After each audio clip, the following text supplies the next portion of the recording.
نفلی عبادات سے متعلق ایک ضروری وضاحت یہ ہے کہ جن مخصوص راتوں میں عبادت کرنے کا حکم آیا ہے، مثلا نصف شعبان کی رات، رمضان المبارک کی آخری 10 راتیں، عیدین کی راتیں اور عشرہ ذی الحجہ کی 10 راتیں، ان کے متعلق یہ واضح رہے کہ ان میں شریعت نے عبادت کرنے کی ترغیب تو دی ہے، لیکن عبادت کرنے کا کوئی خاص طریقہ متعین نہیں کیا اور نہ ہی تمام رات بیدار رہنے کو ضروری قرار دیا ہے، بلکہ اپنی ہمت اور شوق سے جو عبادت بھی کی جائے گی وہ اللہ کے ہاں مقبول ہوگی اور اجر کا باعث بنے گی۔ عبادت کا آسان طریقہ یہ ہے، اس کو اچھی طرح سمجھ لیں کہ 5 قسم کی عبادات ایسی ہیں جن کو ادا کرنا ہر ایک کے لیے آسان ہے، اور وہ عبادات ہیں نوافل، تلاوت قرآن پاک، ذکر، درود شریف اور دعا۔ جو شخص مخصوص راتوں میں عبادت کرنا چاہے تو اسے چاہیے کہ جتنی دیر عبادت میں مشغول رہنا چاہتا ہے اتنے وقت کو 5 حصوں میں تقسیم کر لے اور مذکورہ 5 قسم کی عبادات کو ایک ایک حصہ میں ادا کرے، آخری حصہ دعا کے لیے رکھے۔ مثلا اگر کوئی شخص 5 گھنٹے عبادت کرنا چاہے تو 1 گھنٹہ ایک عبادت میں ہو، اگر 2.5 گھنٹے عبادت کرنا چاہے تو آدھا آدھا گھنٹہ ایک عبادت میں لگائے، اگر اس سے بھی تھوڑا کرے تو 15 منٹ میں ایک عبادت کو پورا کرے۔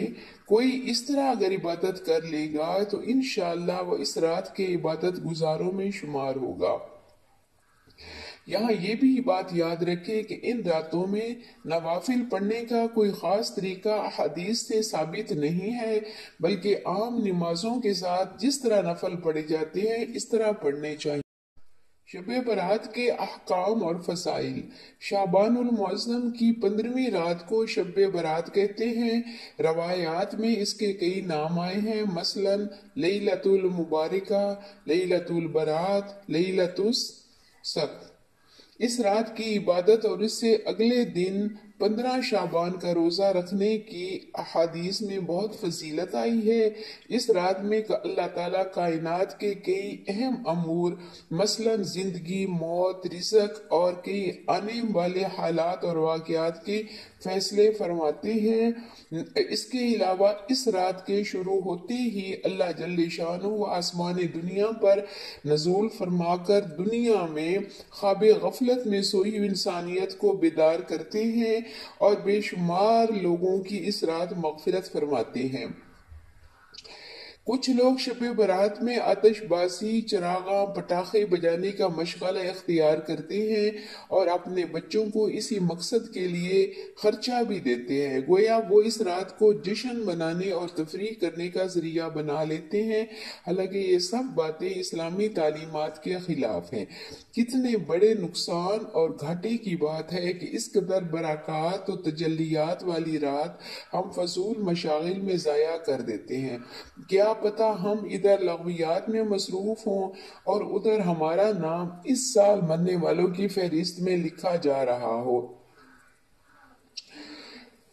حضرت عائشہ رضی اللہ تعالی عنہ سے روایت ہے، وہ فرماتی ہیں کہ ایک رات میں نے رسول اللہ صلی اللہ علیہ وسلم کو گھر میں نہ پایا تو میں آپ کو تلاش کرتی ہوئی نکلی، میں نے آپ کو جنت البقیع میں پایا۔ آپ صلی اللہ علیہ وسلم نے فرمایا، اے عائشہ، کیا تم نے خیال کیا کہ اللہ اور اس کا رسول تم پر ظلم کریں گے کہ تمہارے رہنے کی باری ہوتے ہوئے کسی اور کے بیوی کے پاس چلے جائیں؟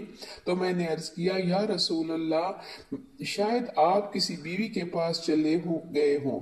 آپ نے فرمایا، اللہ تعالیٰ نصف شعبان کی رات میں آسمان دنیا پر نزول فرماتے ہیں، اور بنو کلب کا عرب کا جو ایک خاندان تھا بکریاں پالنے میں زیادہ مشہور تھا کہ بکریوں کے بالوں کی گنتی سے زیادہ لوگوں کی مغفرت فرماتے۔ شب برات کی برکات سے بھی کچھ بد نصیب محروم رہ جاتے ہیں۔ حضرت ابو موسیٰ اشعری رضی اللہ تعالیٰ عنہ سے روایت ہے کہ رسول اللہ صلی اللہ علیہ وسلم نے فرمایا، اللہ تعالیٰ نصف شعبان کی رات تجلی فرماتے ہیں اور اپنی تمام مخلوق کی مغفرت فرماتے ہیں، مگر شرک کرنے والا اور دل میں کینہ رکھنے والا یہ محروم رہتے ہیں۔ دوسری روایت میں یوں فرمایا، مگر وہ دو آدمی جن کی مغفرت نہیں ہوتی، دل میں کینہ رکھنے والا اور قاتل۔ پھر یہ کہ شعبان کے مہینے میں رسول اللہ صلی اللہ علیہ وسلم کی روزہ رکھنے کی عادت عام مہینوں سے زیادہ تھی۔ حضرت عائشہ رضی اللہ تعالیٰ عنہ سے روایت ہے کہ رسول اللہ صلی اللہ علیہ وسلم کے شعبان کے مہینے سے زیادہ کسی مہینے میں روزے نہیں رکھتے تھے۔ ایک روایت میں ہے کہ شعبان کا اکثر مہینہ روزہ رکھتے تھے۔ حضرت اسامہ بن زید رضی اللہ تعالی عنہ سے روایت ہے، وہ فرماتے ہیں کہ میں نے عرض کیا، اے اللہ کے رسول صلی اللہ علیہ وسلم، جس قدر آپ ماہ شعبان میں روزے رکھتے ہیں، اس قدر کسی اور ماہ میں آپ کو میں نے روزے رکھتے نہیں دیکھا۔ آپ صلی اللہ علیہ وسلم نے فرمایا، لوگ اس مہینے میں غافل ہوتے ہیں، یہ مہینہ رجب اور رمضان کے درمیان ہے، اور یہ وہ مہینہ ہے جس میں اعمال رب العالمین کی طرف اٹھائے جاتے ہیں۔ مجھے یہ بات پسند ہے کہ میرا عمل روزے کی حالت میں اٹھایا جائے۔